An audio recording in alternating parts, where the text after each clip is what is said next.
Assalamualaikum.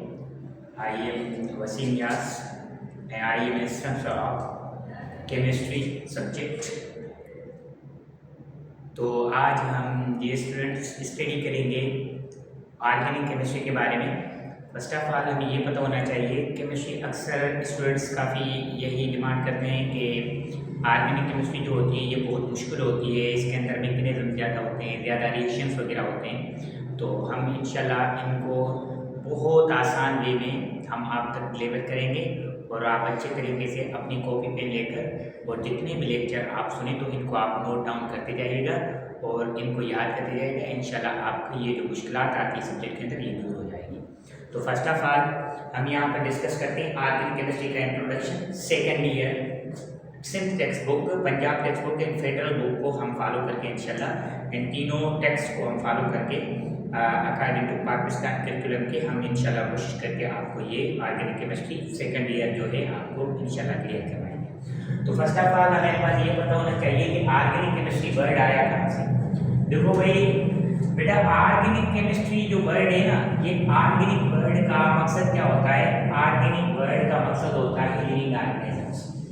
मतलब according to ancient concept, पुराने दौर के मुताबिक ऑर्गेनिक वर्ड जो है ऑर्गेनिज्म से लिया गया। मतलब ऑर्गेनिक केमिस्ट्री के अंदर हम उन कंपाउंड्स के बारे में स्टडी करते हैं जो आपको लिविंग थिंग्स ऑब्टेन होते हैं अकॉर्डिंग टू ओल्ड कॉन्सेप्ट। मतलब हम यहाँ पे डिस्कस क्या करते हैं, the study about those compound which obtain from animals and plants. मतलब उन कंपाउंड के बारे में स्टडी करते हैं जो हमारे पास एनिमल से और प्लांट से हमें ऑब्टेन होते हैं। ये हमारे पास ओल्ड कॉन्सेप्ट की डेफिनेशन है ऑर्गेनिक केमिस्ट्री। लेकिन मॉडर्न कॉन्सेप्ट की डेफिनेशन क्या कहती है? मॉडर्न कॉन्सेप्ट की डेफिनेशन कहती है the study about hydrocarbon and it's derivative. मतलब हम ऑर्गेनिक केमिस्ट्री के कंपाउंड्स के बारे में पढ़ते हैं और इनके डेरिवेटिव्स के बारे में भी करते हैं जो आपके पास ऑब्टेन होते हैं जानदार कीटों से भी, और जिनको प्रिपेयर किया जाता है किसके अंदर? लेब के अंदर भी प्रिपेयर किया जाता है, क्योंकि हम ऑर्गेनिक कंपाउंड को लेब के अंदर भी अभी इस वक्त प्रिपेयर कर सकते हैं और करते भी हैं। मुख्तलिफ साइंटिस्ट ने आपके ऑर्गेनिक कंपाउंड्स को लेब के अंदर भी प्रिपेयर किया है। जैसे हमारे पास फ्रेडरिच बोलर, हमारे पास कॉन्सेप्ट बहुत बड़ा आता है जिन्होंने फर्स्ट टाइम जो आपके पास लेब के अंदर ऑर्गेनिक कंपाउंड को तैयार किया था, उस कंपाउंड का नाम था यूरिया। तो यहाँ पर हम आगे चलते हैं कि हमारे पास ऑर्गेनिक कंपाउंड्स होते कौन से? भाई हर कार्बन को कंटेन करने वाला कंपाउंड ऑर्गेनिक नहीं होता। ये स्टूडेंट को अच्छे तरीके से पता होना चाहिए कि मतलब अगर किसी भी कंपाउंड के अंदर कार्बन है तो वो ऑर्गेनिक कंपाउंड है, इट इज रॉन्ग। जैसे हम अगर बात करते हैं कि भाई हमारे पास कैल्शियम कार्बोनेट है तो इसके अंदर कार्बन है तो ये ऑर्गेनिक कंपाउंड नहीं हो सकता।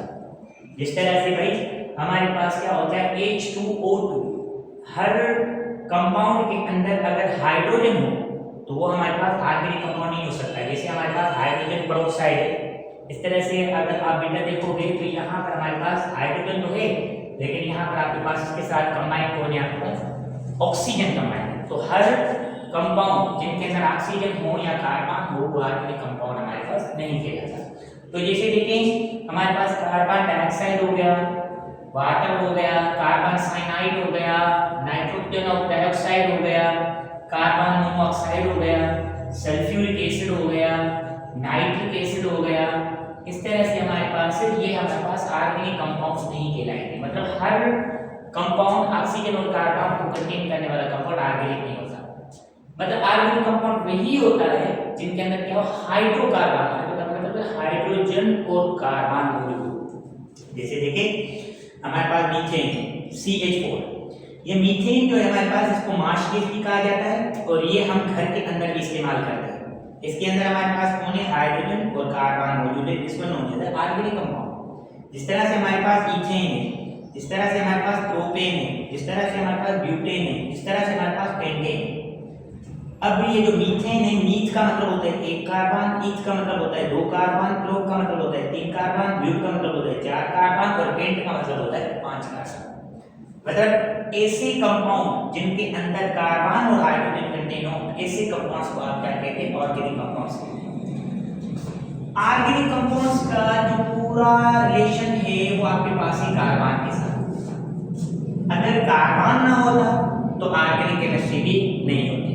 और कार्बन को हम क्या कहते हैं, कार्बन को हम लिविंग एलिमेंट भी कहते हैं, लाइफ एलिमेंट भी कहते हैं इसको। तो carbon is a major element play role in the organic chemistry, मतलब ऑर्गेनिक केमिस्ट्री के अंदर जो मेजर रोल होता है ना वो आपके पास कार्बन का होता है। कार्बन जो है, कार्बन के बारे में थोड़ा सा इंट्रोडक्शन पता होना जरूरी है बहुत।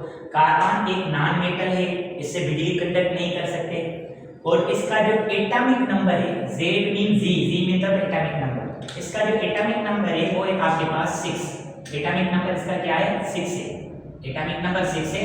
और इसका जो एटॉमिक मास है वो हमारे पास क्या है, 12 है। एटॉमिक नंबर 6, मास क्या है, 12 atom. It is half field atom, ये हमारे पास हाफ फील्ड एटम होता है। इस हाफ फील्ड से क्या मुराद है, हाफ फील्ड से मुराद ये होती है कि हर एटम खुद को स्टेबल करने के लिए अपने सेंटर के अंदर, अपने आखिरी शेल के अंदर 8 इलेक्ट्रॉन मुकम्मल करता है। तो इसके आखिरी शेल में हमारे पास कितने इलेक्ट्रॉन होते हैं, 4 इलेक्ट्रॉन होते हैं। तो इस वजह से हम इसको क्या बोलते हैं, हाफ फील्ड एटम भी कहते हैं। उसके बाद जैसे देखिए हमारे पास ये कार्बन है, और कार्बन के आखिरी शेल में 4 इलेक्ट्रॉन है, तो इसके जहां जहां पर वैलेंसी को सेटिस्फाई करने के लिए जरूरत पड़ती है वहां पर इसके साथ कौन बॉन्डेड होता है, हाइड्रोजन बॉन्डेड होता है। इसी वजह से हम इसी को क्या बोलते हैं, हाइड्रोकार्बन कहते हैं। अगर हम बात करें कि हमारे पास except carbon organic chemistry is nothing, carbon के अलावा ऑर्गेनिक केमिस्ट्री कुछ भी नहीं। जैसे सांस के अलावा बॉडी कुछ भी नहीं होती, इस तरह से ऑर्गेनिक केमिस्ट्री कार्बन के अलावा कुछ भी नहीं। अब कार्बन की अगर बात करें तो कार्बन की वजह से तो बहुत मेजर प्रॉपर्टी हैं, बहुत ज्यादा कॉन्सेप्ट्स होते हैं। ये सॉलिड में हमें पाया जाता है, एक रूम टेम्परेचर ये हमारे पास सॉलिड में पाया जाता है। कार्बन के हमारे पास एलोट्रोप्स भी होते हैं, और आपके पास 2 तरह के एलोट्रोप्स कार्बन के पाए जाते हैं, जिनमें हमारे पास एक होते हैं नेचुरल एलोट्रोप्स, एक होते हैं आर्टिफिशियल एलोट्रोप्स। जो नेचुरल एलोट्रोप्स हैं उनमें आता है ग्रेफाइट और डायमंड। ये ग्रेफाइट और डायमंड हमारे पास नेचुरल एलोट्रोप्स हैं, और आर्टिफिशियल में हमारे पास कौन आता है, बकीबॉल। बकीबॉल हमारे पास जो है ग्रेफाइट के वेपर से मिलकर बनता है। तो आज के लिए हमने यहाँ से ऑर्गेनिक केमिस्ट्री के बारे में डिस्कस किया, और सम पॉइंट्स हमने कार्बन के बारे में डिस्कस की। इंशाल्लाह नेक्स्ट वीडियो के अंदर हम इसको फर्दर डिस्कस करेंगे। Thank you so much.